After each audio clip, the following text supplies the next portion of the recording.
Hey, I just got back from lunch. Did you finish that report yet? Well, not exactly. Still working on it. I'm not finished just yet. I got a little sidetracked, but I will get them to you first thing this afternoon. It is first thing this afternoon. Well, yeah, I understand that, but I mean, I am working on But it. I'll have. what do you mean that the report isn't finished yet?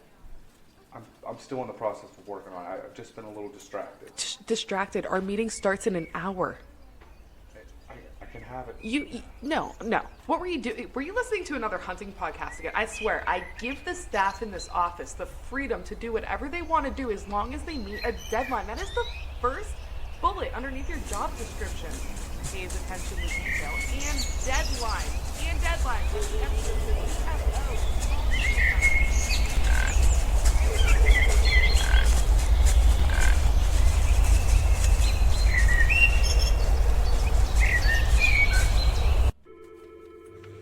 Dude, are you even listening to me right now? Hey folks, it's that time of year to be shooting your bow in preparation for the fast approaching opening day of archery season here in Pennsylvania. If you haven't been down to Williams Archery Pro Shop and Indoor Range yet, get off the couch and head down to Edinburgh, PA. They've been in business for 29 years and they specialize in bow tuning and hands-on shooting lessons. It's a family-owned bow dealership who offers Hoyt, PSE, Bear, Parker, and more. Don't forget your archery accessories and arrows when you stop in to see Ron and Linda Williams. Give the shop a call at 724-667-9660 and make sure you tell them you heard about Williams Archery on the Whitetail Distraction Podcast, and they will get you set up. Welcome to episode 12 of the Whitetail Distraction Podcast. My name's Austin, and joining me today in the Rack Shack, and always, Charles Headland. How you doing today, buddy? I'm doing great, Austin. What's going on, my man? Oh, man, just sitting here thinking about deer season. It's coming in a couple of days. I'm real pumped about it. It is just around the corner, and I cannot be more excited about it. I mean, I'm fired up, man. It's that time of year. The weather's good. It's looking really nice for Saturday, too.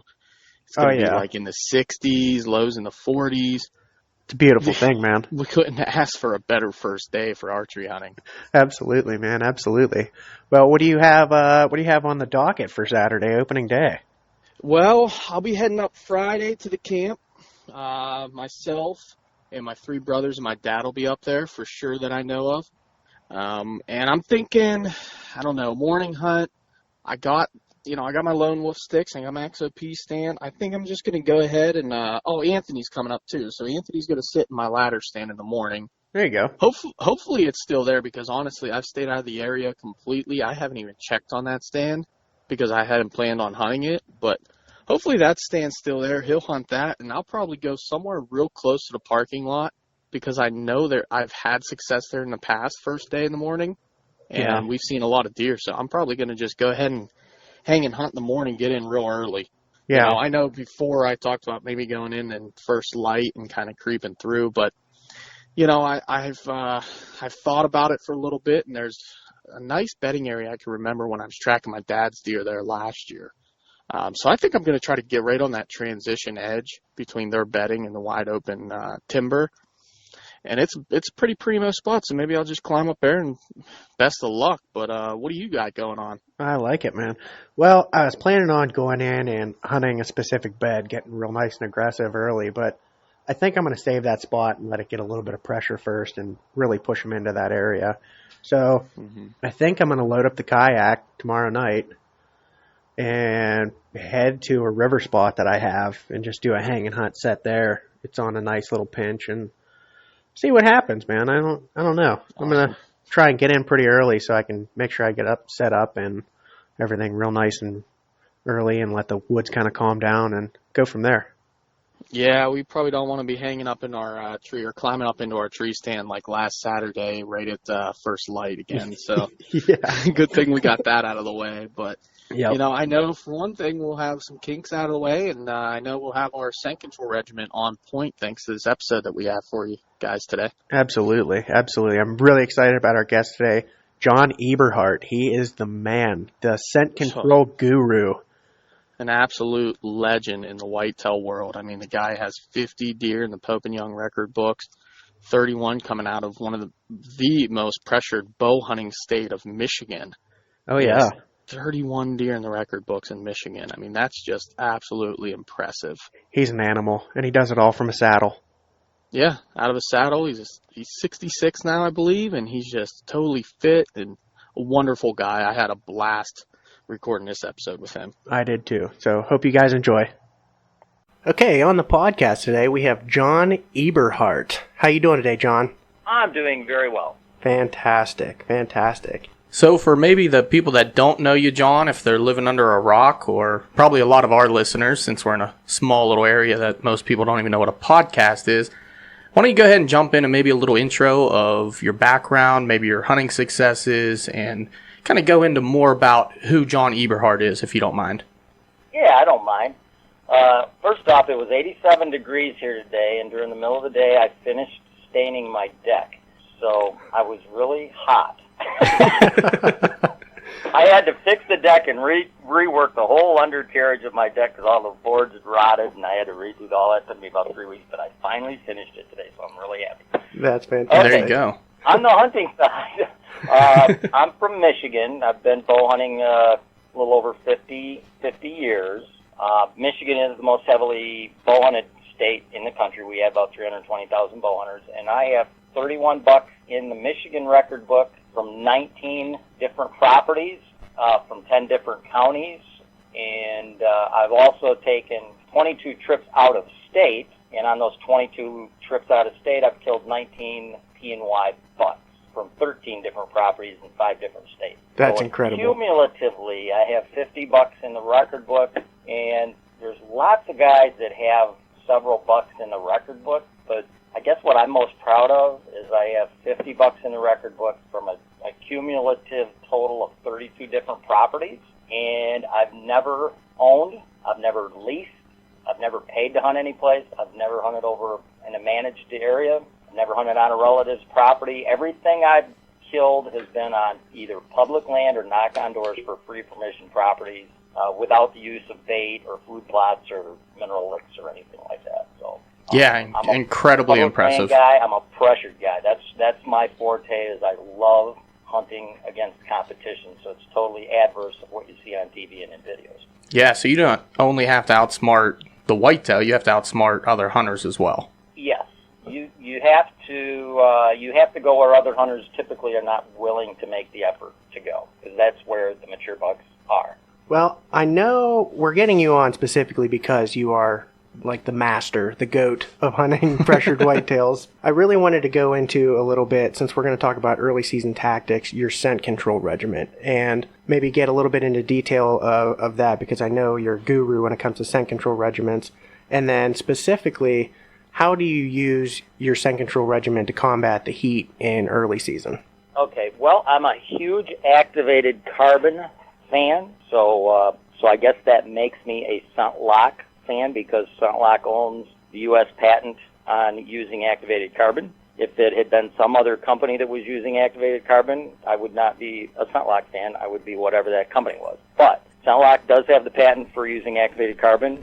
I've done a ton of research on activated carbon. NASA uses it in their spacesuits. It's in paint respirators.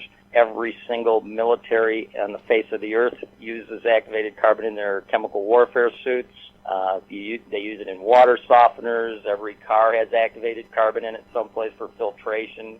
Activated carbon is used in literally thousands and thousands of applications for absorption purposes. So it's extremely porous, and it's the best absorbent substance known to man, and that's why ScentLock actually researched it and patented its use for use in hunting garments. And once you learn, I bought my first ScentLock suit, and when I say suit, I'm not talking about what you see on TV, where a guy wears a jacket and a pants and a pair of rubber boots, and he wears a logo ball cap with a beard and his face exposed and face paint on to look cool. That doesn't cut it.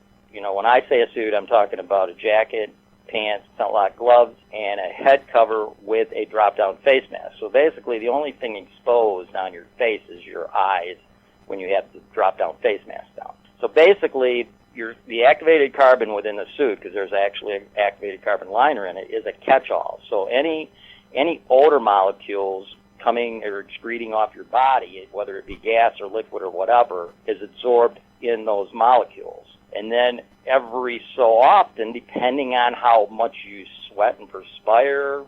You regenerate the suits. You can't reactivate the suits because to reactivate carbon, you have to heat it up to 1400 degrees Fahrenheit under pressure. So obviously, you can't reactivate activated carbon in a suit back to its pristine state. So what you can do is you can deabsorb it and get rid of enough molecules to make it 100% adequate enough to absorb enough molecules for 3 or more hunting ventures.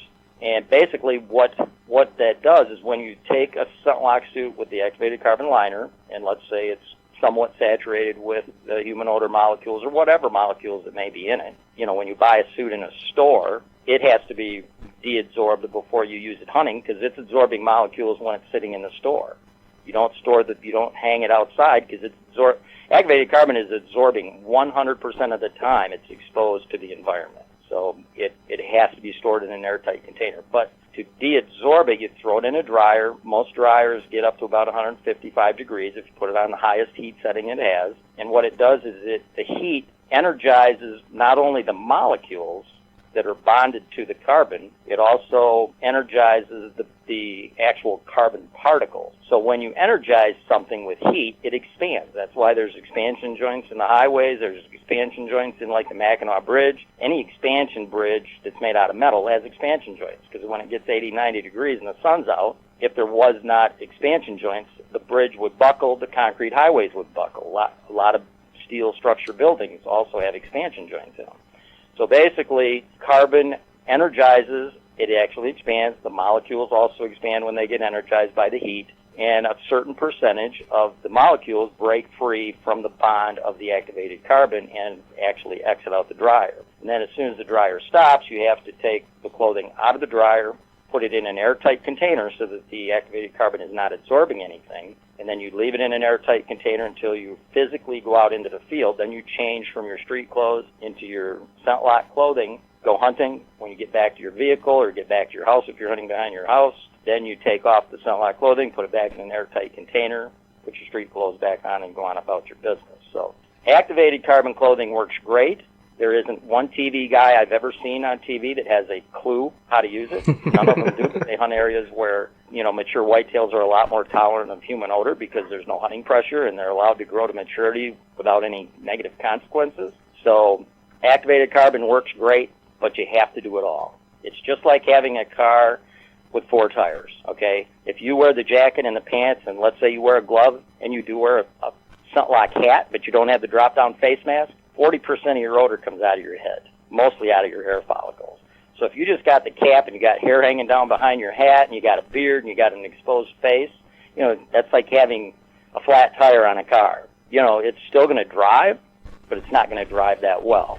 So if you got an exposed face, yes, it's going to be better than having no scent-lock on whatsoever, but it's not going to work to its full extent of what it should. So if you have an exposed face with hair hanging down below a hat or a beard, you better pay attention to the wind.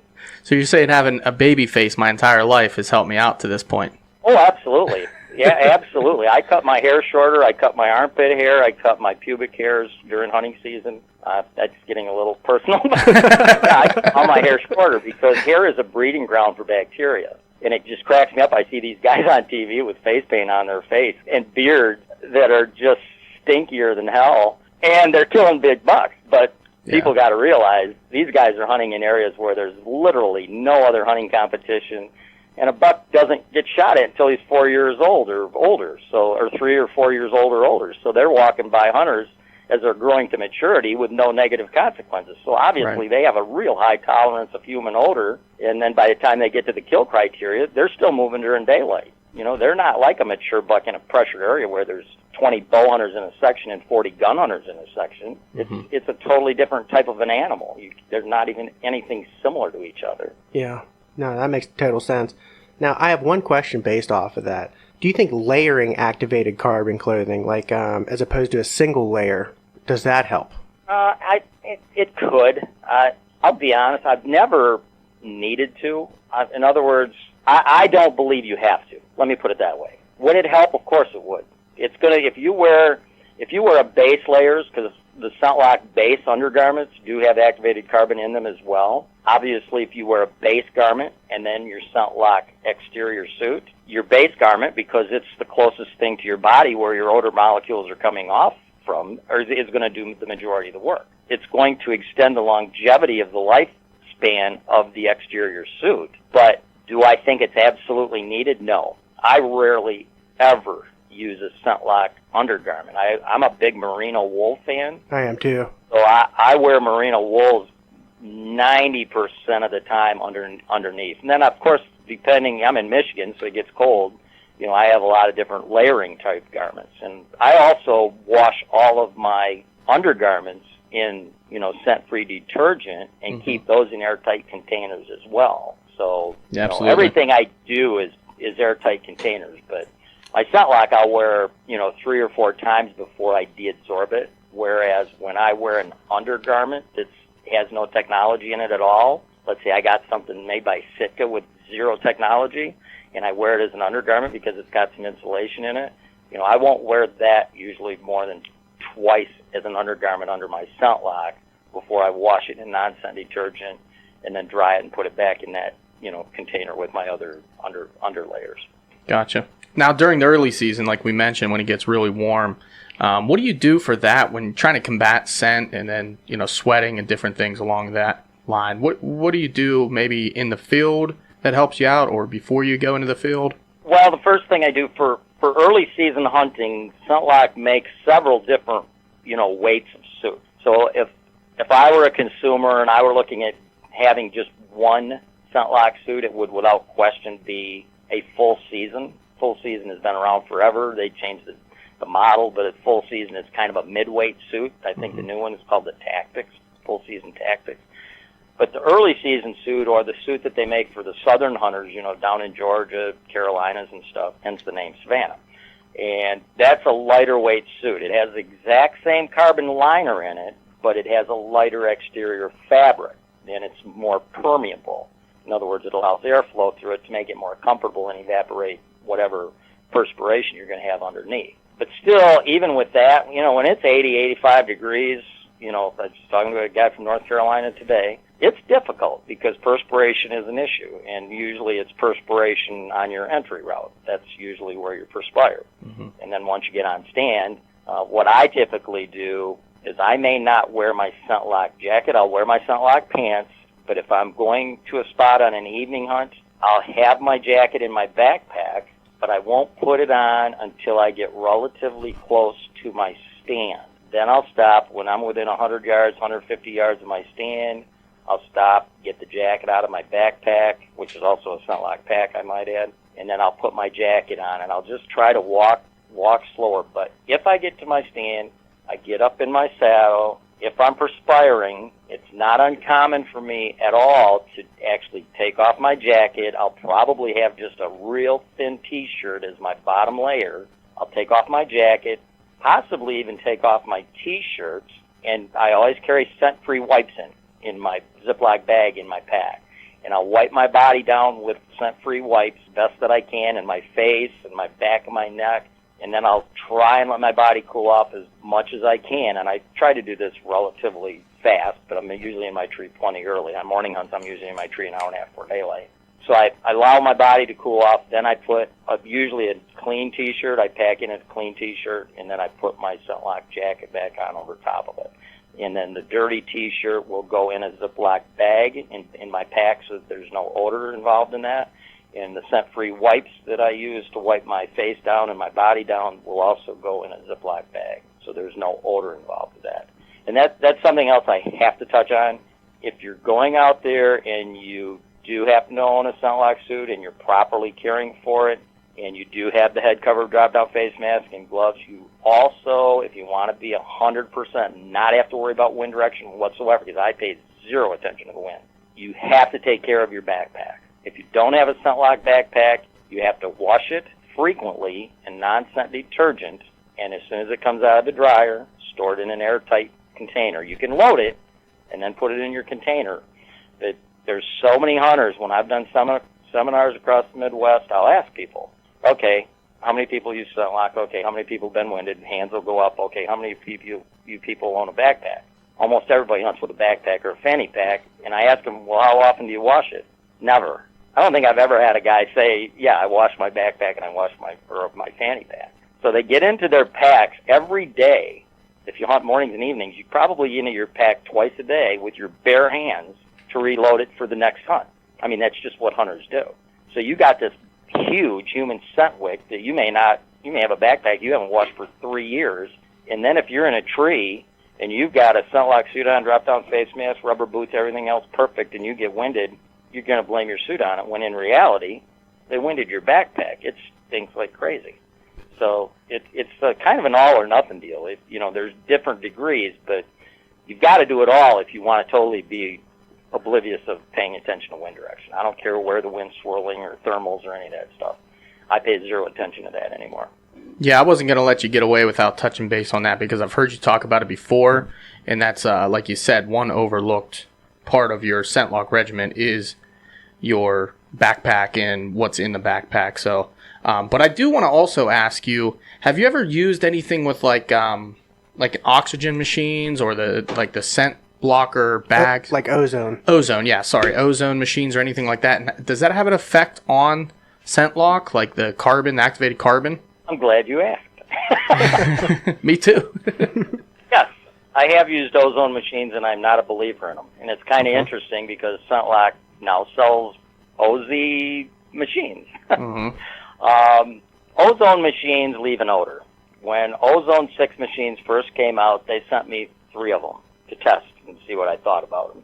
And, of course, first thing you do is you take a stinky old pair of tennis shoes and you put them in a tub and you run the hose to it and you turn on the machine, and it did exactly what it was supposed to do. It got rid of all the odor in those sneakers. There was no human odor in them whatsoever. But there was an ozone odor, and it was very strong. And ozone is not what's out in the woods. So anything that's not out in the woods, any odor, I don't care what it is, it's a foreign odor to a mature buck. Sure, 1.5 and 2.5-year-old bucks may come in, does and fawns may come in downwind of it, but mature bucks in pressured areas, they don't put up with much. They've been there, done that, and when any odor is not supposed to be there and they're coming into a destination area on the merits that I chose it for, they're coming into a natural destination area, let's say at an apple tree or a white oak tree or at a primary scrape area or at a terrain feature dump where a lot of different terrain features come together in a point or in a pinch point, and they're coming to that on the merits that I chose that location for, and all of a sudden they smell an ozone odor, which I can smell as a human being, so you can only imagine how much they can smell it. Yeah, it's not a human odor, but it's still foreign, and that affects a mature buck coming in to a destination location if he smells a foreign odor. I've had many hunters tell me that. In fact, I know one TV guy that is sponsored by an ozone company, and I'm talking about the one that goes over your head. Right. I've never used that one. But he said if it's dead calm, those help a little bit, but if there's any wind, ozone molecules are the same weight as human odor molecules. So if there's any wind, that blows that ozone right past you before it comes down over your body. And ozone machines, if anybody does any research on ozone, humidity has a huge impact on how well ozone even works. And, they don't even take humidity into account when they advertise that stuff. I don't believe any hunting company's website says, not even scent locks. I research everything online. I Google the actual technology and see where it's used in other types of industries and stuff. And activated carbon is used in tons and tons of industries. Ozone is used for a lot of things as well, but ozone has an odor. Activated carbon does not. And I will not use anything that has foreign odor. I even if I buy a new pair of boots, they go in a tub with activated carbon in it for at least a year before I'll even wear them out in the field because they have a rubber or a neoprene odor if they're muck boots. Now, does the ozone dissipate? Like the ozone odor? I mean, eventually it will dissipate and then the bacteria is killed, correct? Yes, it will eventually dissipate. Okay. I was curious. And Scent Lock's not actually advertising their ozone for regenerating or deabsorbing their clothing. They're primarily advertising what they're selling for, like, taking the odors out of your vehicle. Okay. stuff like that. Plug it into your cigarette lighter, and it works good for that. But then you can open your windows and kind of let it air out, because you'll definitely smell the ozone. Yeah. No, that makes But sense. ozone is a foreign odor. Ozone is an odor that's there after a storm. There's ozone odors in the air after a storm, but that's pretty rare that you're hunting in a storm. So Yeah, that's true. That's true. Now, I have another question. This is kind of like, it's been debated for however long. How do you feel about peeing in the woods? Some guys say yes, some guys say no. I say no. You say no? I've smelled a lot. Let's put it this way.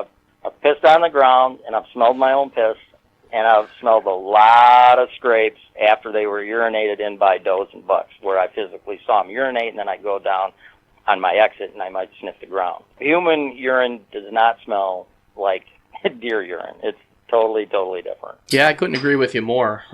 Personally, I don't think you should do it. And I mean, why take the chance? It's all a matter of degree. What do you want to kill? Right. I get really tired of people telling me, well, I have deer come in where I'm pee out of the tree all the time. Mm-hmm. Or I use this and I have deer come into it all the time, this particular scent. Well, is it a deer you want to kill? Because if it's a 1.5 or 2.5-year-old buck, or just does and fawns, so what if they come in? That's totally irrelevant. That's not what you're trying to kill. Right. You're trying to kill a mature buck, and that deer is a lot smarter than the ones that are coming in to, whether it be urine or a specific scent or whatever. You just can't generalize on having deer come in and say something works, because it's what kind of deer are coming in and what do you physically want to kill.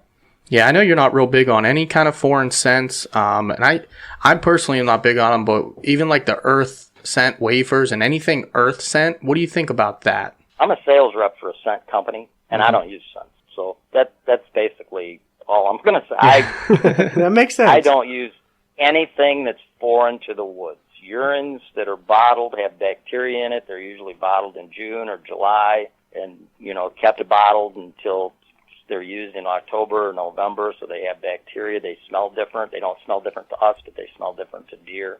And I used to use all that stuff. I used to use Doan estrus. I used to use buck and rut urines and all that stuff. And I can't, of the 50 bucks I've got in the record book, I can't attribute any of them to coming in to a scent drag, or using an earth scent as a cover-up, or raccoon as a cover scent, or fox as a cover scent. I can't attribute anything I did, and I haven't used scents probably in at least 25 years, but I couldn't attribute, even when I was using it, anything in the past where I killed a specific mature buck strictly due to it coming into scents. No, that makes a whole lot of sense. You're going to edit stuff on TV all the time because of editing. Right. You can edit anything to make a TV show look like what they're trying to sell. Oh, you mean like when they draw back when the deer's looking right at them? Yes. or when the deer come in, they rattle, and the deer comes in and sticks their head down in the weeds. And in reality, they came in because they're eating corn, and it was an hour after they rattled. But still, on TV, it makes it look like they rattled it in. Yeah. That's crazy. I'm getting a little hard on those guys. There's so many damn good hunters in this country, and why people look up to TV guys, I'll never ever understand that. When you look at sports, you look like a LeBron James or a Michael Jordan or a Phil Mickelson or a Tiger Woods. Those guys, to get to where they were at, to the pinnacle of their sport, they did it by competing through middle school, high school, college, and then in the professionals. And basically, they competed with everybody, all their competitors, on the same exact playing fields, the same golf courses as Michael Phelps in the same swimming pools. So they competed with everybody on the same playing fields to get to the pinnacle of where they're at. So they have totally 100% earned that. Yeah. On TV and hunting, those guys compete against nobody. Mm-hmm. They have never competed against anybody to get to the place they're at as hunting personalities. They're hunting micromanaged properties. There's no competition whatsoever. They don't shoot deer till they're 4 years old or 3 or 4 years old. So, they're not competing against anybody to get to where they're at. So what they're doing as far as their hunting methods are pretty much irrelevant for the average guy that's hunting public land, because it's a totally different animal. It's a totally different type of deer that they're hunting. Yeah, I couldn't agree with that anymore. Yeah, I can maybe even understand the frustration when people watch that. People like you that have done the successful things that are not hunting at all. It's not even almost the same sport as what these people on TV are doing. but you're getting it done in a way better way and a lot harder, more difficult way. And I can see the frustration when you watch something like that and you see the people doing everything wrong, but yet they're still getting it done on giant bucks. And, you know, it's not gratifying in a way to watch that. It's pure entertainment, you know, but I would get more gratitude from, you know, just being more thankful to or more proud of killing a deer at 110 caliber on public land like we do, or, you know, property like you hunt, because we earned it more, in my opinion. Oh, in my opinion, you killing a 110-inch deer in Pennsylvania, that's equivalent of killing a 180-inch buck out in Iowa and Kansas. I'm serious. It's Absolutely. It's just night and day. It's night and day difference. And I'm not jealous of those guys, and No. they don't really piss me off, if you will. It's just that I try to give information to make everybody the best they can be. If they're hunting public land, you know, get your scent control better. Mm-hmm. You know, hunt out of a saddle, or you look for this type of thing when you're scouting. You know, I like everybody to be as good as they can be and people to be more successful, and it just bothers me that people watch that TV stuff. There's a lot of people that are enamored by those shows, and they think if they do the same thing that those TV guys do, that they're going to kill those kind of bucks. And most places where most people hunt, those kind of bucks don't even exist, period. Oh, So, yeah. you can't kill something if it doesn't exist, and it's just so misleading, and that's kind of what bothers me, is because so many people are enamored by it and go out and use their practice, those TV guys' practices and methods, thinking it's going to work for them, when in reality it won't. But they don't know any better than to follow those guys, because they don't know the reality of what hunting public land in pressured areas is, really, I guess. Yeah, no, I couldn't agree any more with that. Now, being that we're talking about early season, moving away from scent control just a little bit, Yep.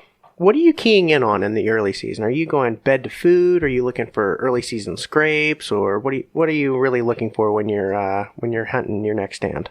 Okay. Everything I do is postseason. I prep and look for new locations during postseason, which you guys, if you've read any of my 3 books, you know that. I have Bow Hunting Whitetails the Eberhart way sitting on my desk right now.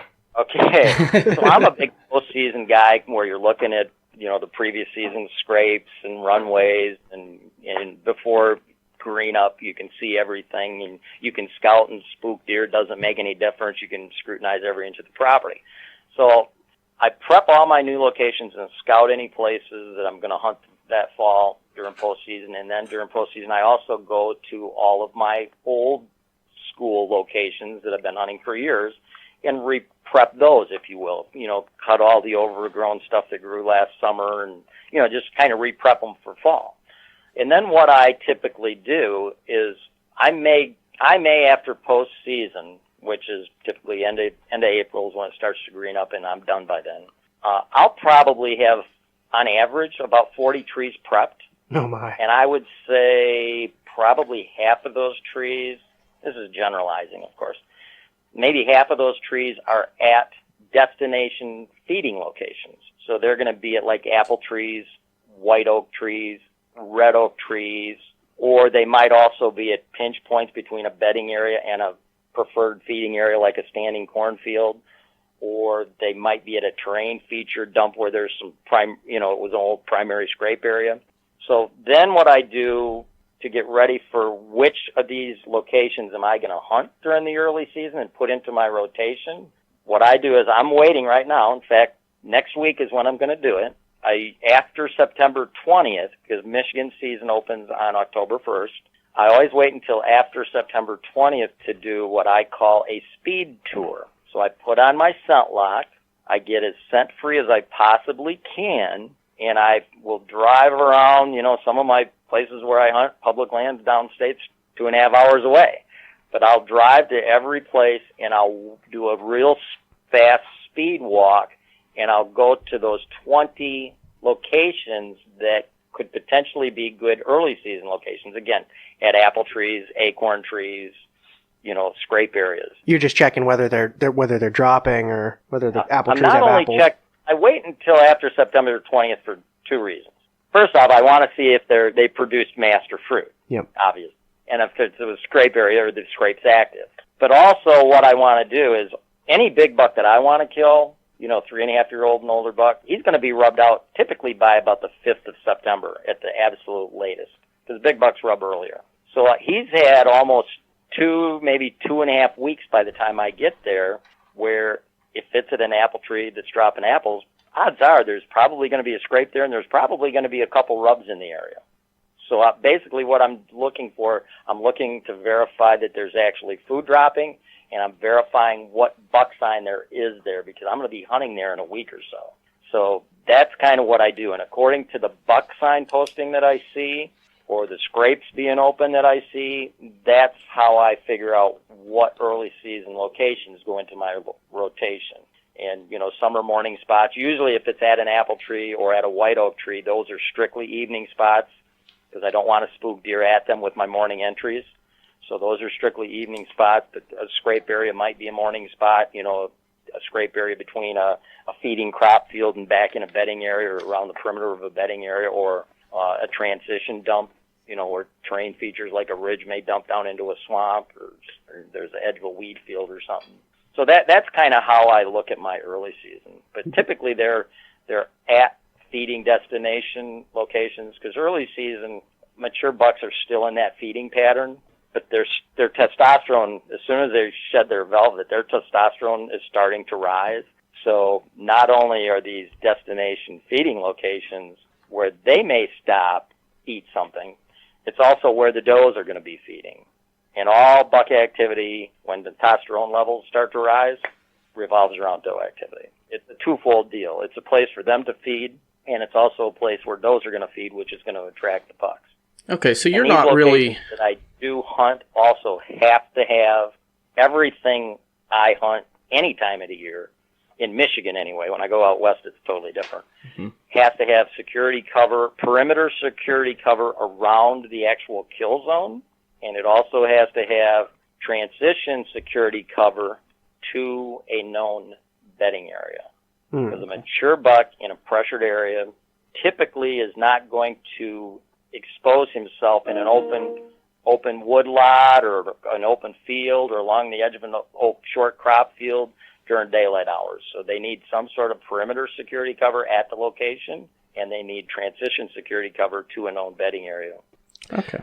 So you hunt a lot of apples, and you're looking for white oaks as opposed to red oaks. Let's say, for instance, this year the white oaks are going crazy, and the mass crop is absolutely incredible, and there's just food everywhere. How do you go about tackling that? I don't pay any attention to crops. Okay. If there's white oaks in an area, and they have the adequate perimeter security cover and transition security cover to a known bedding area, that's definitely where I'm going to be. So you might be looking for apples, a white oak. I hunt red oaks too. Yeah. If I have the option of whites over reds, I will obviously do whites because they have less tannins and deer prefer those. Right. But if I'm in an area and there's no white oaks and there's reds, the deer will definitely tear up the red oaks just as well. Okay. But if they have the option, they'll eat whites, prefer those over reds. Yeah. No, absolutely. You're more looking for, let's just say, like a white oak in a bedding area almost. Like in security cover. That's like your primo spot. I wouldn't say in a bedding area, because to me, when you hunt within the interior of a bedding area, it almost has to be an all-day hunt, so you don't spook deer with your entry or exit. Right. You got to be in there way before daylight and not leave till after dark. So usually I save my bedding area hunts until the rut phases, because I love hunting bedding areas, but they're all-day sits for me. So when I'm talking about security cover, it could be on the edge of a bedding area. It could be in a pinch point of timber between, let's say, a hay field or a bean field and a bedding area. But there's good, there's adequate security cover in that transition zone for them to move through, during daylight hours. Because that's one thing I found out about mature bucks in like a Michigan, and I'm sure in PA or West Virginia where there's tons of hunting pressure. They just don't move through open woodlots. Yeah. Like on TV. You see guys set up in a tree and there's no understudy in the timber, and the deer of these big bucks walk out into this open timber and feed on acorns or whatever. That doesn't happen in pressured areas. That just doesn't happen. If it does, it's extremely rare. They like to have some semblance of security cover where within 1 or 2 bounds they are gone and they don't have to worry about getting killed. So, and that same deal on the, if I found an active primary scrape area on the edge of, let's say, a bean field or a hay field, when I do my speed tour, I would still not hunt that, because a mature buck in the areas that I hunt are not going to make themselves exposed on the edge of that open field at those scrapes during daylight hours. They may be their scrapes, they may be working those scrapes, but it's during the security of darkness. And those scrapes may have subordinate bucks come in and visit them during the day, but not the bucks I want to kill. Yeah, so the mature bucks almost have like a circle perimeter of safety in which you're saying they are not going to leave that area before it's dark. Percentage-wise, yes. Okay.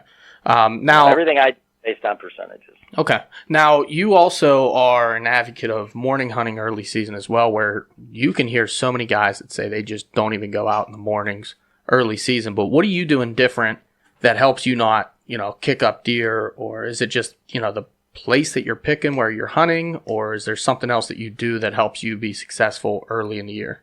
Well, I don't hunt mornings as much as I do evenings early season, because typically at a white oak or a red oak, at a feeding location, destination location, you're spooking deer with your entry. If you go in there an hour before daylight and there's deer feeding at the apple tree or at an oak tree or whatever, you're going to spook them with your entry. Whereas typically they're not there feeding at 3 o'clock in the afternoon when you go in. Then they come out and start feeding, before dark.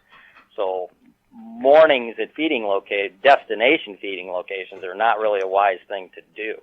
But let's say there's a pinch point in some transition cover between a crop field and a bedding area, or along the perimeter of a bedding area where the transition security cover dumps into the bedding area. That would be a spot that I would definitely go in and hunt in the morning. But my entry would not be obviously through the field. The deer are going to be feeding in the field, at night before daylight. So I'd have to come in around the perimeter of the swamp. And then when I exit, then I would go out and exit through the field. Most of my locations have a different entry route than they do an exit route. Like, let's say I've got one of my best locations is an apple tree. Early season location is an apple tree. It's about 40 yards off of a crop field, and the years the crop field is in standing corn is when it's typically the best. There's weeds all around it, so it's good every year, but typically when it's in standing corn, bucks tend to come out of the standing corn and come down and feed on the apples in the evening. But the years that it's not in standing corn, if I'm going to hunt it in the evening, my entry route would be, let's say it's beans. I'd walk at least 100 yards out into the bean field. I would never walk along the edge of the wood line. I'd walk out into the bean field, walk through the middle of the bean field, and then when I get directly in line with the tree I'm going to hunt, I walk a direct beeline from the middle of the bean field to the tree that I'm going to hunt, and then I just walk over the hill from the edge of the field 40 yards down to the tree and get in the tree. Because I've found, one thing I've learned over the years is anytime you walk the edge of a crop field, there's going to be, especially early season when the weeds are tall, there's going to be deer that I'll bump. And it may be a doe, maybe a fawn, maybe whatever. But walking the edge, a lot of times deer bed close to those edges of those crop fields, and you spook them with your, evening entry walking along the edge of the field. So I always use the field for my entry. Now, after dark, when I exit that tree, I'm going to go through the woods. I'm not going to go back out and exit along the edge of the bean field, because there's going to be deer in the beans, and I don't want to spook deer in the beans with my exit. So I'm going to go back through the timber and find a route to get back to the road to get to my vehicle. Yeah, that makes total sense. Entries and exits are something people don't take serious enough. I've found over the years hunting with some pretty decent hunters, once a hunt is over, they don't care. I mean, they got these headlamps and they just talk and make noise, and everything matters. When you're in a pressured area, everything matters, man. I use a little tiny AAA pen light for my entries and exits, and I try to be as quiet and non-invasive as possible. And I've watched guys, especially on public land, when I'm in my tree an hour and a half before daylight during the rut, half hour before daylight or 15 minutes before daylight, I'll start seeing these flashlights coming in, a quarter mile away, and just spooking everything. And they make noise, and they got these big bright headlamps. And man, if people think deer can't see that stuff, they're crazy. Lower impact you make with an entry and an exit, I don't care if your hunt's over or not. The least amount of human impact you make, the better. Yeah. No matter the situation. So how early are you getting into your stand usually before daylight? I'm typically, during the rut phases, I am 100% of the time always in my tree, settled in and quiet an hour and a half before daylight. Yeah, Then you take I a try good and get nap. that hour in there, but that hour and a half set up and everything, that's you're out there pretty early. I get it though. Real early. I remember one buck that was so damn nocturnal, and I obviously couldn't shoot him in the dark, but he was going into his bedding area a couple hours before daylight, and I can remember getting in my tree, God, I think it was 4 a.m., and it didn't get daylight till 7. Wow. Didn't kill him. I mean, I ended up killing that buck in the middle of the day a year later. At the middle of the day at a primary scrape area. But the year prior, one time I got in my tree 3 hours before daylight, just so that I didn't spook him with my entry. That's how they don't get killed, I guess. Yeah, he was the smartest deer I've ever shot in my life. He was hands down the most difficult deer I've ever killed. That's incredible. He wasn't that big. He was 125 inches. He was a 5.5-year-old buck. Wow. It's an old one too. Great antlers, but man, he was a stud when it came to his brain. yeah, no kidding. Well, one question I have. So this is kind of like a little bit of a scenario for you. What does your perfect early season day look like? My perfect, like, opening day? Let's just say opening day. Like, what if you could have it your way? What would the weather be like? What would the temperature be like? Like, if you could have your perfect opening day, what would it look like? Oh my God, that's simple. It'd be a drizzly rain, 40 degrees. Perfect. Oh, yeah, that don't About happen around a here. mile an hour. I love hunting in the rain. Yeah, I like a little bit of a drizzle too, but opening day around here is probably going to be 87 degrees and sunny. I think it will here too. But you asked me what I prefer. Yeah. What do you think about like primary scrapes also after rain? Is that something you focus on? Primary scrape after a rain? Yeah. Oh, absolutely. Bucks tend to after they get snowed on or rained on. Yeah, they like to go freshen up their scrapes for sure. Yeah. Yeah. I mean, this year I still don't know. I still haven't done my speed tour. I'm going to do it next week, probably next Monday and Tuesday. So I still have no clue where I'm going to hunt opening morning or opening evening for the first couple of days. Yeah, that's more based on the sign is what I'm taking from it. Totally Okay. based on the sign. Yep. Now, hunting a lot of security cover in thick areas, with like public property, I know around here we're not really allowed to clear lanes. How do you combat with not being able to clear lanes and, having adequate shooting lanes to your runways? Well, This is kind of like highly contested between guys, whether like Cut or either not. cut or not, or tie them back, or okay. First off, I have a standing rule when I'm hunting public land in Michigan, not in Kansas or Iowa or Ohio, but in Michigan. If I can walk to a location standing upright, I don't care how much sign is there, I'll never set it up to deer hunt. So there could be 100 scrapes when I'm postseason. There could be remnants of 20 scrapes in an area and 50 buck rubs. But I got out of my vehicle and I walked a quarter of a mile in an upright position where I wasn't crawling through brush or didn't have to cross a river with my waders. If I could just walk to it, I'm not going to set it up, because if there's a mature buck using that, it's going to be after dark. So on public land, I have a standing rule. I won't hunt any place unless I have to access it with waders, hip boots, a boat, or crawling on my hands and knees through brush. So you've got to get back where other hunters are just not willing to go. Now, once I cross a river, or anybody crosses a river on public land, a lot of times you're going back into dense bedding area, but other times you're going back into bedding area, or there's going to be areas of open woodlot, just like there were on the land, up by the road. Because you cross the river, there's still more land back there, but you've just eliminated 90% of your competition. So, that's kind of the way I view hunting public land, is you've got to do things other hunters are not willing to do as far as accessing it. And then when I get back in those areas, I'm not so concerned, and again, I'm doing this during postseason, I'm not so concerned about a DNR officer going back there God, I shouldn't say this, but I'm not that I can edit it out if you want. Crossing the river and going back to where I'm at. So yeah, I may cut a twig here and cut something there. But typically, when I get back in those types of areas, I usually look for openings because deer in general gravitate to openings. So, even when I go in and postseason scout, a bedding area, I'm looking for openings within that bedding area because deer, usually if there's an opening, there'll be scrapes around the opening and there will be deer traffic around the edges of that opening or crisscrossing through that small opening. When I say an opening, it may be, 20 yards across or 30 yards across. But if there's a dense bedding area and there's an opening, odds are there's going to be deer traffic through there because that's going to be something deer gravitate to. That makes total sense. But I will cut lanes to an extent if I have to, but I try to gravitate because now I've left all the human activity behind for the most part.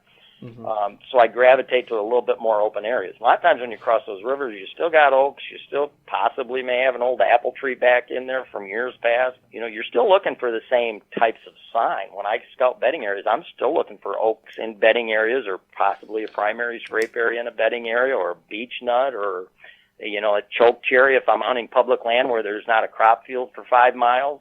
I've had deer come in and a destination feeding location was under a black cherry tree, a choke cherry tree. So I'm looking for feeding locations because, again, everything revolves around food. Early season bucks are eating food, and during the rut phases, the does are eating the food, and the bucks are attracted to the does. So, everything with mature bucks is food, security, and sex. It's those three things. Yeah, and I think, as you said about the openings, too, a good point there is, I think typically deer feel a little more safe when they're in an open area that they can hear and see and kind of know what's around them whenever they're in real thick cover. So I think plus being social animals and like you said with the scrapes and different things makes a lot of sense why you would find a lot of sign in a little opening in a real dense covered area. Absolutely, yeah.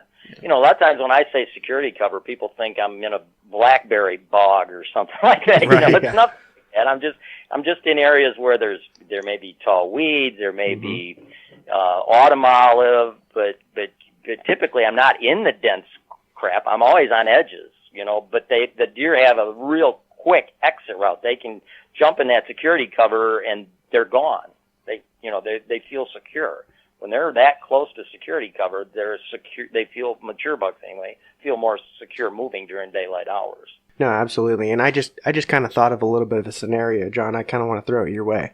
So say I'm spring scouting and I'm going through an area where it's kind of security cover and I find a big scrape, maybe like a community scrape that's still like halfway open or something like that. Come, let's say early season or even the season in general, how would you go about attacking that location and hunting that location? You just went in, say it's next to a swamp or something that's really thick. And you go in and you find a scrape. How would you go about hunting that? Okay, I'm finding this scrape during postseason. Correct. Mm-hmm. I'd set up a location during postseason. So you're setting your tree up in postseason? Oh, absolutely. Okay. All my tree preparation is done by the end of April for the year. Yeah, that's nice. Unless somehow or another I may get somebody say, hey, you can hunt on my property, then I have no option but to go scout it in prep locations whenever that may be. But typically all my stuff is done by the end of April. So, yeah, I would prep a location.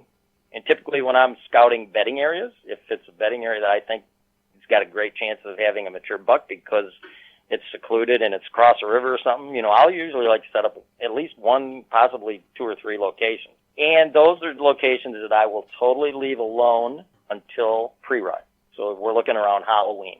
And when I go in to hunt those, it's going to be an all-day sit. So I'm going to be there in my tree an hour and a half before daylight, and I'm not going to leave my tree until a half an hour after dark. So I'm in the tree before the deer come into the bedding area, so I'm not spooking anything with my entry, and I'm giving them a half an hour to move out of the bedding area before I get down, so I'm not spooking anything with my exit. Because it's very common for a mature buck to be bedded and stay within the confines of the bedding area, even if he gets up a little bit before dark and moves, he's not going to leave the security of the bedding area until after dark. So half hour after dark, they're usually totally out of there and they're gone towards, better feeding areas where there's doe activity, more doe activity. So you brought up an interesting point about finding a new property right before the season, and that's one of the scenarios we wanted to cover with you as well. maybe how you go about scouting that. Say you pick something up September 1st, a month before the season. How would you go about scouting that property real quick in and out with being as little intrusive as possible? Well, what I would do, and I've had that happen many times. I've probably hunted over 150 different properties in my lifetime. Probably 30 of those were public land parcels, and the rest were, 2 to 80 acre private parcels that I got permission on. So if I got something, let's say in early September, you really have no option. You have to go in and you have to scout it and you have to prep a location or two. So what I would do, I would look at the weather forecast. If there were rain in the forecast, I would wait until it was going to rain. So my footprint and intrusion would be a little bit less, and I would go in and I would spend the majority of the day scouting it to the absolute best that I could and, setting up a location or two. I wouldn't go back in it, I'd just do it on a 1-day deal, cover it the absolute best I could. I'd obviously pull up an aerial of the property first to try and look and see, where there might be a pinch point or, there might be something on an aerial that would give me, if it was a bigger piece of property, something to focus on. But I would try to get it done in a day and try to make my human intrusion as light as possible. So during a rain or a high wind where the deer can't hear me and the wind, it's going to dissipate any odor I leave, because you can't go in. It's physically impossible. I don't care how much scent lock you wear. You can't go in if it's 80 degrees or 85 degrees in September and prep a location and move cuttings and cut this and, put strap-on steps or whatever up in a tree without sweating your ass off. You just can't do it. It's impossible. I agree with that 100%. So you are going to leave some residual odor. And rain and winds will definitely dissipate that odor quicker than if it was just a nice dry day with no wind. The deer are going to hear you. You're making noise, cutting stuff. And, so wind and rain will help dissipate it. You're still making an intrusion, but you don't have an option because you just got the property. Now, I don't know if you mentioned before, but you're wearing rubber boots as well. Is that correct? Yeah. Oh, yeah, absolutely. Okay. Yeah, you got to wear rubber boots. Rubber or neoprene. Yeah. So Anything that doesn't breathe, I would never, ever consider wearing any leather or Cordura boots. Now, I heard on a different podcast, actually, and you kind of went into it a little bit, but you have like 15 different kinds of boots. At least. Oh, wow. I think it's more like 20. It's more like 20. Yeah, you got like 3 different kinds of pack boots and all sorts of different layering with different boots with different thinsulate and everything. That was really interesting in my opinion. I have 2 pair of Baffin, Baffin. Those are the best pack boots made right now. And they're out of Canada. Baffin Titan, Titan is the brand. Or Baffin is the brand, Titan is the model. Okay. I own a pair of Northern pack boots. I own a pair of Lacrosse pack boots, a pair of Rocky pack boots. I own 2 pair of old Red Ball pack boots that I've had since the 70s, and they still are holding up. And I own 8 pairs of muck boots, 2 pair of a new muck type boot, the guy that left muck boot, and he started this other dry something or other neoprene boot. I got 2 of those. I've got 3 or 4 pair of Lacrosse. I got 600 Burleys, 200 Burleys, 1,200 Burleys, which I hardly ever wear anymore. I've got some of the neoprene Burleys by Lacrosse, and I've got a couple old pair of Red Ball 200-gram thinsulate boots. Wow. So I just picked up a new pair of the 400-gram thinsulate Lacrosse Burleys. Yeah, I've heard you say before about new boots. What do you suggest? I just picked these up. What do you suggest for me to do to try to keep those from getting that new boot smell off of them before the season opens up? About the only thing you can do this close to season to get rid of that new boot odor is I would try the Ozone machine if you had an Ozone machine. I don't like Ozone machine for my clothing and stuff because it leaves an odor, but you're trying to get rid of a really strong odor because the boots you're talking about are neoprene, I believe, right? Yeah, they're a little bit of both. They're neoprene and rubber. Neoprene and rubber bottoms. Yep. But they're totally 100% waterproof, so obviously there's not going to allow any odor to get out. But those kind of boots, either put them in a tote with an Ozone machine or put them in a tote with the activated carbon, and you can buy bulk activated carbon in any pet store. You can usually buy it by the 3 or 4 pound containers. It's like $30. And the other option is to bury them in some mud or dirt, and the dirt will actually suck a lot of that odor out of them. Yeah. Okay. Well, I That makes appreciate the sense. advice. That was a selfish question on my own, but Hey, that's okay. I'm thinking about getting a new pair of boots here pretty quick too, and I didn't really know what I was going to do, and I still might just stick with my other ones, but I got a slight crack in the bottom of one, so it might leak a What little kind bit. you got? So right now I have a Cabela's brand boot, and I guess I could probably take those back, huh? probably. Yeah, I could probably take Are those they back on the neoprene or warranty. rubber? They're they're 100% rubber. Okay. Yeah, those ones How are old are 100% they? rubber. Do you have a suggestion for me maybe? Because I don't think if I use these ones, I don't think they're going to make it another season. They're just cracking. Yeah, they're starting to crack on the bottom a little bit. It's kind of interesting. A few minutes ago, I mentioned I have Red Ball boots that are from the 70s. I was just going to bring that up too. I was going to say, what are you doing to keep your boots alive? Because mine didn't last 5 seasons, and they were cracking, and they were all rubber. You want to know why? I do. Because boots nowadays are made really, really cheap. Yeah. Okay. Back in the 70s and 80s, when you bought Red Ball or Lacrosse rubber boots, they had a real high rubber content. And then in the early 90s, Rocky Boots started making boots for Walmart. And because they were making them for Walmart, they de-specced them. And they actually used a lot lower content of rubber, and they put a lot of clay in them. And therefore, they cracked a lot faster because Right. they just dried out faster. So because they were selling them so cheap, Walmart was selling boots so cheap, other companies, to be competitive, and I'm talking about Lacrosse and Red Ball at the time, they all had to do the same thing, and they lowered the rubber content in the boots and added a lot of clay. And the rubber boots you buy nowadays aren't even close to the amount of rubber content as the boots from the 70s and 80s. The boots I have from the 70s, I own 2 pair of Red Ball pack boots and 2 pair of Red Ball 200-gram boots, and I wear them every year. Wow. And they still don't have a crack in them. Yeah, mine are junk apparently. They're almost 50 years old. That's insane. That's wild.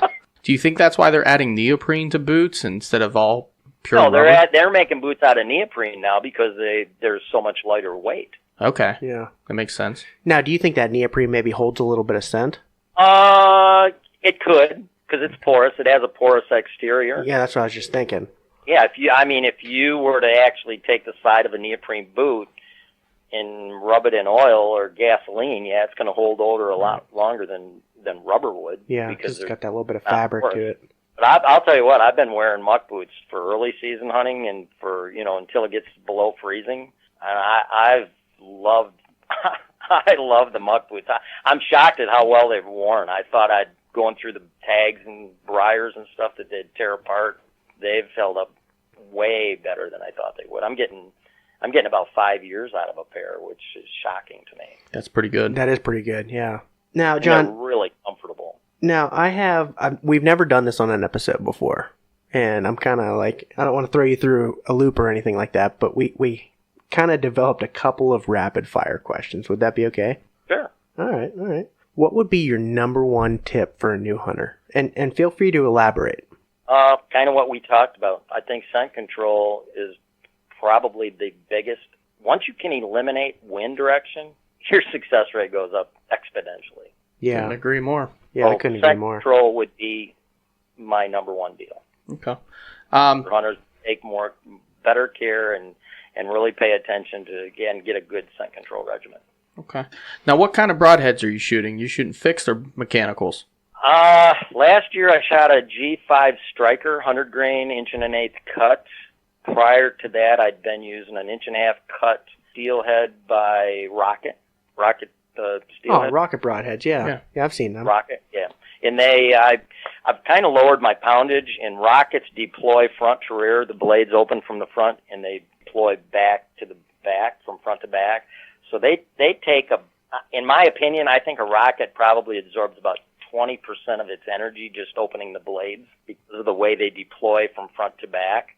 So and they were an 1.5 cut, and now I'm shooting about 55 pounds, and I just don't think my bow's, and I'm still shooting a Matthews Conquest. I'm on Matthews Pro staff. I get a free bow every year, but I'm still, my go-to bow is a Conquest, which is a fingers bow, so it's not real fast. So last year I went to that 1.5 G5 striker, and this year I'm thinking of going to the G5 dead meat. I which saw is that an 1.5 broadhead. cut mechanical, but the blades deploy from the rear, so you only lose about 2 or 3% Yeah. of your energy opening the blades up. Yeah, I saw that. I saw those. They looked actually pretty mean. They're kind of goofy looking, but the results are there. Yeah, they've had real good results. Yeah. So the next rapid fire question: you're known for killing numerous Pope and Young bucks. Are you a doe hunter still? Oh yeah. Okay. Yeah. Okay. Yeah, I've never really heard you talk about it. That's why I'm just kind of curious. Nobody's ever asked. I will never shoot a doe until December. Okay. Once my serious hunting is done, then if I need a doe for the freezer, or if somebody lets me hunt their property and hey, it's mandatory, it's a farmer and you got to kill some does, it'll be in December. They're a little more, they're more congested. They kind of group up in December, so they're easier to kill, and they stay more confined because everything's straight bedding to feeding, so they're easier to kill in December too. And I'm not screwing up any of my hunting locations by killing a doe and then going back and expecting to kill a buck at that location. Yeah, that makes total sense. Okay, now the next one, you can base it on an area or specific state, but what are the type of bucks that you're targeting? Are you targeting more of an age class or a score class whenever you're out there looking for a buck to harvest? In Michigan, I'm targeting an age class because I've killed 5-year-old bucks in Michigan that had 105-inch antlers. Right. But when I go and I haven't went to Iowa in quite a while, but I'm going to Kansas this year. My target criteria out there for the first probably 5 days will be 150 inches. Nice. And then I might drop down to 140 by the last day or two. Okay. Hey, they're definitely there. I mean, I have an uncle that goes out there pretty frequently, and I'm kind of bumming. I actually had an opportunity to go to Kansas this year, and I turned it down because of work obligations, but every year he consistently shoots a pretty good deer out in Kansas. Because there's a lot of them, and they're really stupid. Good. That's the kind of deer I need. That's about the best answer I can give you. One year I went out there on a 1-week hunt, and I saw 18 different Pope and Young bucks in a week. Wow. I won't see 18 Pope and Young bucks in Michigan in 5 or 6 years. I won't either. Yeah. I mean, it's just like, I mean, there's been 10 years that have went by where I have not seen 18 Pope and Young bucks in Michigan. And I saw 18 in a week, and they were different bucks. They were not seeing the same one twice. Right. That's incredible. It's another world. They got like 25,000 bow hunters. We got 320,000 bow hunters. There's just no hunting pressure out there. And because there are so few hunters, the hunters, even the residents that do hunt out there, they target big bucks. So all the bucks are allowed to grow to maturity, and they're pretty stupid when they hit, that kill criteria age because they haven't been shot at. And also the rut is so competitive out there. There's so many big bucks, and they're all vying for breeding rights. So, it's very, very competitive during the rut. You take a state like PA where you guys are at, there may be a 640-acre section, and there may only be one and possibly 2 3.5-year-old or older bucks in the entire section or 2 sections or whatever. So they don't have to move a lot during the rut to get breeding rights. They may have a doe confined in a bedding area and during her 28, 32-hour cycle, and as soon as she's bred, it doesn't take them long to find the next doe. If they cross a doe in heat and she's with another buck, they just, as soon as they show up, they're the dominant deer, the other buck leaves. He takes them over. So they don't have to do a lot of moving around during the physical rut because they're doed up all the damn time. Yeah. Out there's so many mature bucks. They're always moving around vying for breeding rights because there's as many 5.5-year-old bucks out there as there are 5.5-year-old does. Yeah, I agree. Grunt and rattle all you want around here, but, that big buck is just going to say, yeah, whatever, I'm the big guy. And then you're going to see the 1.5, 2.5-year-olds running all around. Yeah, you're going to get no results around here rattling.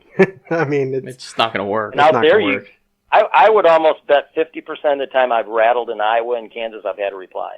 I'm not saying from a mature buck, but I've had something come in, whether it be a 6-point or a 2.5-year-old 8-point. Something has responded.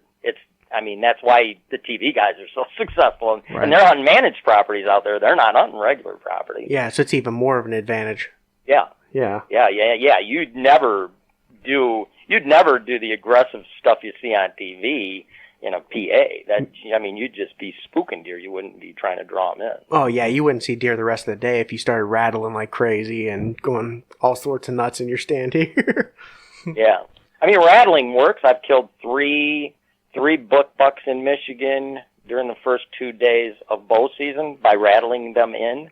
But that's over a 40-year period.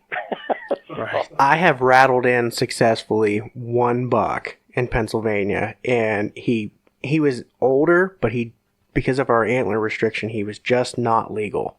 Oh, okay. Yeah, but that was, I think, an an extreme circumstance. 4-point area? What's that? Are you in the 4-point area? Yeah, it's 4 points, and now it's even gone beyond the 4 points, so it's 3 up. Yeah. So technically, if you have the 4 point, you have the brow tine, but other than that, it's 3 up, and he was actually a really big 6 point with 2 brows. So it didn't work out that way, but he was definitely mature. Yep. Yeah, but so next rapid fire question, and this is the last one, but I'm really interested in your opinion on this one. So, of all the tips that you hear guys talk about consistently, are there any out there that you hear more often than not that you feel are false or really inaccurate? Ozone. Ozone? Okay. Okay. That's good. Yeah. I think a lot of people are gravitating to this ozone with things and keep thinking it's some kind of magic, and it's just not. Yeah. Well, you saved me $200 There then, I was think. one other thing when you said a tip earlier, and I said scent control. Scent control is huge. It's the biggest thing there is, in my opinion. But another thing that a lot of hunters talk about, but they don't physically do, is midday hunting during the rut. When I'm talking about hunting in bedding areas, I'm there all day, so obviously I'm there during the middle of the day. Oh, yeah. And just give you a little bit of a background on the midday hunting. Midday hunting is huge during pre-rut and during the rut phases, as long as you're in security cover. In Michigan, I've taken 20 book bucks between November 1st and November 14th, which is our gun season opens November 15th. So I've taken 20 book bucks in that 14-day period, and 7 of those book bucks were taken between 11 o'clock and 3 o'clock in the afternoon. So The time 7 out of everybody's 20, going to which get is lunch. 35% were taken during midday, and I would 100% guarantee you that less than 10% of my time spent on stand during those 14 days was in the middle of the day. Less than 10% of my time on stand was from 11 to 3. Most of it was morning and evening hunts, yet 35% of my kills were between 11 and 3. So that's how big of a deal hunting in the midday during the pre-rut and rut is. That's impressive. Yeah, the midday movement, do you attribute that to weather or just the fact that it's the rut and maybe they were doed up during the morning hours and then, they lost their doe during midday and they're moving again? Nope, I just think it's their natural movement. I think mature bucks, typically in pressured areas, they bed down before daylight and they wait for all the deer activity to move through. Most deer activity is pretty much done by 10 o'clock in the morning. And then mature bucks are lazy. They get up 10:30, 11 o'clock, and they scent check their core area as long as there's adequate security cover to move through. You just don't hunt in the midday in just any old tree. It's got to be in a space. It's got to be in a location that's adequate for midday hunting. It's got to have, transition security cover from a bedding area to it or to another bedding area. But basically, they get up after all the deer traffic's moved through, and they can scent check the perimeters of the bedding areas within their core area, and then they'll take, for deer traffic that move through in the morning, and if there's a doe in heat or close to in heat, then they go in the bedding area and seek her out or whatever.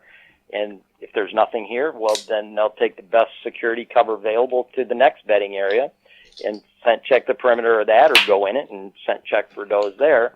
And then as soon as they've checked everything within their core area, they bed back down and then, get up and move after dark out into the fields where the majority of the does are. So it's a natural midday movement pattern, and that same midday movement pattern happens all over. I mean, it happens in Kansas, it happens in Iowa. It's just that out there you don't need to do that midday thing because the big bucks move in the mornings and evenings as well. Gotcha. Makes a lot of sense. You take into account 35% of the kills were in that 4-hour time frame. Less than 10% of the time spent on stand was during that 4-hour time frame in that 14 days. That's a pretty decent stat. Oh, that's staggering. Yeah. I would almost dare say it was probably 7% of my time spent on stand was, during that 4-hour period during those 14 days. Mm-hmm. For those, amount of years it took me to kill those 20 book bucks. And that was in Michigan, all in pressured areas. All right. Well, I think we're getting here on time, and I want to be respectful to your time, and we really appreciate you coming on. But we want you to tell us a story before you go, and instead of our normal, we'll go with the most memorable hunt. We're more interested in maybe hearing your first buck kill with a bow, and then the listeners, if they didn't pick up earlier, you also shoot with your fingers as well. So keep that in mind also whenever you're listening to the story. But why don't you go ahead and get into maybe your first bow kill on a buck? Well, how about my first bow kill, period? Perfect. I love it. Yeah. Because it's actually quite funny. That's cool by me, man. Yeah, that sounds great. It was a doe. It was a monster doe. It was huge, and it was on public land down in southern Michigan. And I was 13 at the time, and I was hunting with a guy that was in his mid-30s because nobody in my family hunted. I'm a self-taught hunter. But I was hunting with this dude because he had a vehicle.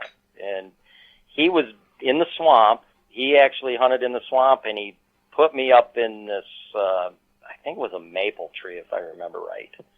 And I was just up in a crotch on a branch, just standing up in a crotch and sitting on another branch. They didn't have tree stands back then. This was in the mid-60s. And I didn't see much. I think I saw a doe or two in a distance, but he told me before he dropped me off at this tree, because this was a morning hunt, he said, I'm going in the swamp. When you get out of the tree, where the pines are back there, come back by the swamp and, stage up at those pine trees. And when I come out of the swamp, I'll pick you up and we'll leave. So he did not want me going in the swamp looking for him. So I get out of the tree and I walk over and I get underneath this pine, and it's a white pine. So, the branches there's no needles on the branches until they're like 4 or 5 feet off the ground. So I sit underneath the pine and sitting against the trunk, and this is back in recurve days. I had a 40-pound Ben Pearson recurve with cedar arrows. And I'm just sitting there, and it was a beautiful morning. It was about 10:30 in the morning, and all of a sudden this doe comes barreling out of the bedding area, because I think Leroy was the guy's name. He had gotten down, and he spooked this doe coming out. And this doe came out in front of me, and she was about 20 yards in front of me, and she stopped right dead broadside right in front of me. And she turned around and looked back into the swamp. So it was obvious Leroy had spooked her. Mm-hmm. So I'm like, oh, crap. I'm going to try and shoot this doe. So I took my bow, because it's like a 60-inch recurve, and I turned it sideways, almost parallel with the ground, and drew my arrow back. And when I released the arrow actually hit the pine bough on the tree I was underneath. It hit the pine bough and ricocheted right through both of her lungs. Oh, man. I would have shot 4 feet over that doe's back had it not hit that pine branch. And it just ricocheted off that pine branch and just drained her right through both lungs. So I sat there and watched her run into the swamp up on this little ridge, and then Leroy comes out, and and I'm like all geeked and excited. It's the first year I've ever shot. And I told him what I did. I said, you must have spooked that doe coming out, and I shot her, and I hit her great. I hit this branch, and you could see it where it skipped off this branch, and we went in and found her, and when he gutted her out, he propped her up against a tree and started target practicing at her. And I actually started crying. Oh. He was just a mean bastard. Man. He literally gutted her out, propped her body up, and she was big. She had to be a 140-pound doe dressed. Yeah, it's a big propped doe. up against a tree and started target practicing. I think he was pissed off I shot a big deer and he didn't. Back then, killing any deer with a bow was a big, big deal. But anyway, that ricocheting off the branch, I thought was... So quite what's the interesting. saying? I'd rather be lucky than good? I think that works out that way. Sounds a lot like the works. shots my younger brother ends up taking every year and getting away with. Because he's definitely better lucky than good, let's say that much. But Yeah. Do you want a buck story? yeah, I think that'd be great. Let me think about a buck story. It doesn't have to be your first either. Maybe your most memorable or something. One of the ones you're more proud of. Well, probably one that I'm really proud of. There wasn't that many years ago. It was 2016 in the winter, and this guy had invited me to come down to Ohio bow hunting in December after their gun season. So him and his buddy had bow hunted this place all year, and then they gun hunted it, and they missed this big 10-pointer twice with a shotgun, and then they invited me to come down and see if I could try and kill him with a bow. Now, I've never met these guys before, so I just chatted with one guy online on a chat talk forum, and he invited me down, and I went down there and stayed in a little flea bag hotel, and it was in Guernsey County, if I remember right. I used to hunt Guernsey County. Okay. I think it's east of Columbus, if I'm not mistaken. Yeah, it's east of Columbus, and it's down towards the southern part, but not all the way southern Ohio. Yeah. A lot of deer. Yeah, it was right down in that area. So anyway, I get down there, and I'm in this hotel. First day I went out there scouting, it was just cold and crisp. Wasn't any snow on the ground at the time. And it just wasn't conducive for morning hunting. So I prepped 2 trees, and this one tree I prepped was along the edge of this big, tall weed field. And there was a bunch of big row of pines. The pines just meandered along the southern end of this big weed field, and they were about 6 or 7 rows deep. And then it dropped down into this bedding briar area that ran all the way along the bottom side of those pines and the back side of those pines. So I prepped this tree because I remember the guy saying he had hunted there, and that's where he missed that buck once with a gun. So I prepped the tree, and the very next day I went back. One thing they did different when they were hunting with a bow than what I was doing is when he was walking in to hunt his pine tree, he was hunting a different tree than I was prior to their gun season. He was walking along the edge of the pines and the weeds on an evening hunt. So basically, because these pines were white pines, they were pretty bare underneath. So these deer that were over the back side of the hill from the pines where they were bedding, they could physically hear him and see him, during the rut phases when all the foliage is off the briars. They could see him, and he said he would spook deer back when he was walking along the edge of the pines. So what I did when I entered the first night is I walked out into the weed field, just like I had mentioned earlier on, evening sits. I walked out into the middle of the weed field, and I made a beeline right to the pine tree that I had prepped. And it started snowing, and it absolutely dumped about 8 inches of snow that evening. And I had a big 6-point, 2.5-year-old 6-point come out, and I didn't shoot him, but he came within 12 yards probably. And he was freshening scrapes along the edge of the pines. It was a 2-year-old. So when I exited, I waited a half hour after dark because there were other deer that had came up out of that backside of the pines down in the briars, because I didn't spook anything because I didn't walk in the way he did. Well, they came up and they left and went out through the weeds and went elsewhere. Well, then on my exit, I exited down through the briars where the deer had came from, so I wasn't going to spook anything in the weed field with my exit.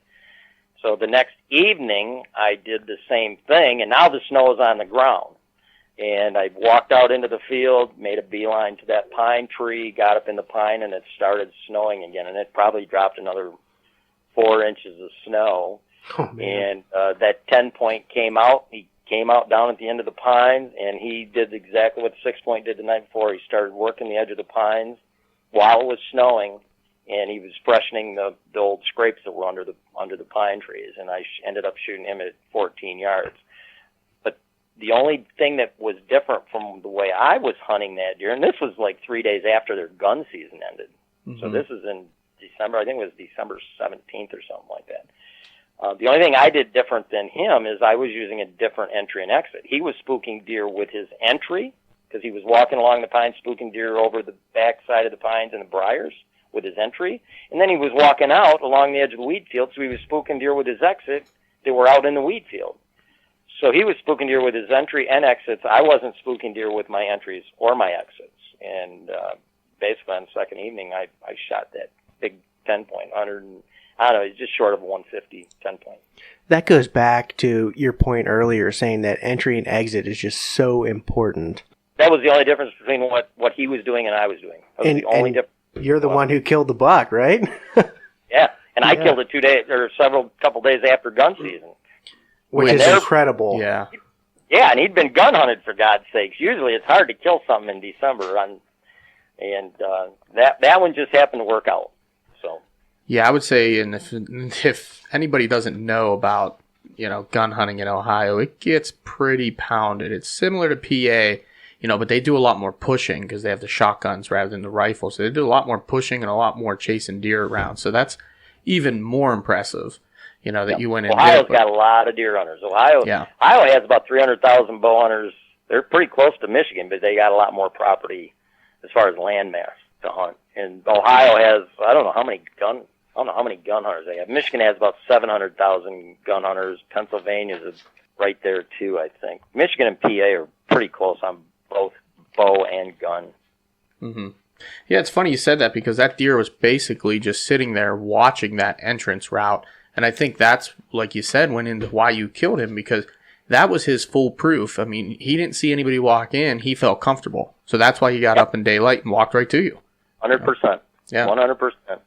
All right. That's why people walking along field edges on evening hunts to get to their spots. If there's an open crop field or even a standing cornfield, don't walk along the edge of the corn. Don't walk along the beans. Walk out through the field, whether it's corn or whatever.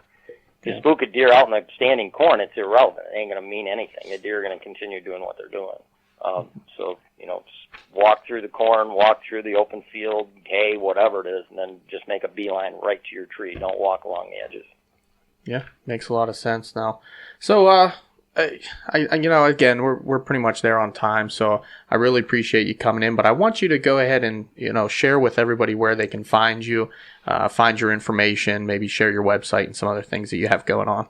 Okay, well, if you're going to put it on your site, I can send you the link to my website, but it's pretty basic. It's deer-john.net. deer-john.net is my website. That's clever. Thank you. I didn't think of it. A friend of my wife's thought of that, but I thought it was pretty cool too. I like it. That's a good play on words. I like that. Yeah. And then I'm also doing these whitetail workshops. That's on the website. They're 2-day events. There's also a deer and deer hunting YouTube video series, because I write a lot for deer and deer hunting, and I have watched every single one of those, by the way. Okay. Oh, you have? I have. I've been binge watching everything that's John Eberhart. Well, I'll be honest with you. Those, when we filmed them, I did not think they would get edited like they did. I like the guys at Deer and Deer Hunting, but they're obviously, they promote a lot of managed stuff. Yeah. In their magazine anymore, it's a lot of managed hunting and food plots and stuff. And because when we did those YouTube videos, I tried to bring up TV guys, and you have to do stuff adverse to what they're doing if you're hunting pressured land, and then they edited all that stuff out. So but they're decent. They're decent YouTube videos. I guess. But anyway, I'll send you the link to that, and you can put that on your site. And absolutely. Those are going to continue through the end of November. Okay. And they come one a week. I think they air them on a new one each week on Friday. Yeah, we'll definitely post that for you. That's not a problem at all. Okay. Well, I'll send you the link to the deer and deer hunting thing and my website. All right, John. Well, thank you for coming on the podcast. We really appreciate it. Oh man, it was definitely my pleasure, man. And I hope everybody has great luck out there and hunt safe. Yeah, good luck this season, man. We appreciate it. Good luck. All the best luck. Thank you. Thanks, guys. Well, I hope you guys enjoyed that episode. And John Eberhart, huge thanks to him for coming on the podcast. What a wealth of knowledge. That guy is he's something else. Yeah, he's unbelievable. John, an awesome human being, full of knowledge. I know I found myself sitting there literally taking notes throughout the entire recording. And I was just blown away about how much knowledge he had and how much depth he got into, like the activated carbon and different things that he talked about. My goodness, that guy just knows a lot about hunting. And it shows why he is able to be successful year after year. Oh, yeah. It's I just couldn't agree more. unbelievable. So I really hope our listeners took a lot from that one. I'm going to find myself playing this one back a couple times. Oh, for sure. An amazing episode. But yeah, thank you to John. He was an incredible person to talk to, and that's an experience I'll never forget. Yep, 100%. So no excuses, people. Get your scent control regiment in line, and season's coming up in a couple of days. Just get out there, don't let the deer see you, and shoot straight. Mm-hmm. Yeah, that's right. It's the best we can do. But let's wrap this thing up. Thanks again, John. And Austin, why don't you go ahead and take it away and let everyone know where they can find us. absolutely. So everybody can send us an email over at the Whitetail Distraction Podcast at gmail.com. We'd love to hear from you, whether it's good or bad. They can also find us on Facebook and Instagram at the Whitetail Distraction Podcast. And we have new hats for sale. So send us on a DM or something for the hats, $20 each. Yep, we got a bunch of hats already sold going out the door, so they're going quick. Make sure you guys get at least a message into me, and then we'll meet up and either have to ship it out to you. We'll figure out shipping costs, or, if you're local, I'd be more than happy to meet up with you and get the hats in your hands. Sounds like a plan, man. Good luck, everybody, this weekend. Yeah, good luck.